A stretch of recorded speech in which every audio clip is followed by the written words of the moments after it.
यो चाहिँ महादी नगरपालिकाको बिहिबारे बजारको खरबुट्टे। यहाँ चाहिँ बिहिबार लाग्छ। आज चाहिँ दसैँको मेला हो। दसैँको मेलामा यहाँ तन्ना सन्ना के हो के मान्छे आज यत्रो साह्रो भएको चाहिँ मान्छे नि देखेको यहाँ ठाउँमा बिहिबारे बजारमा।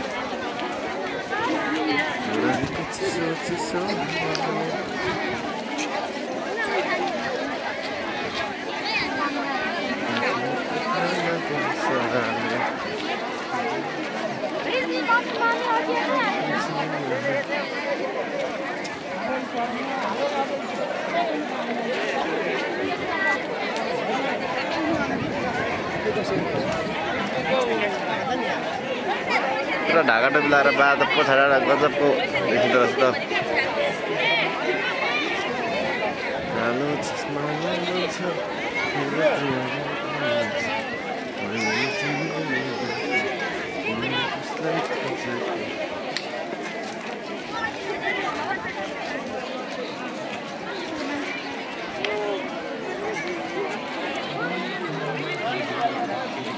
अब यहाँ माथिबाट देखाउँछु माथिबाट कतिको छ भनेर।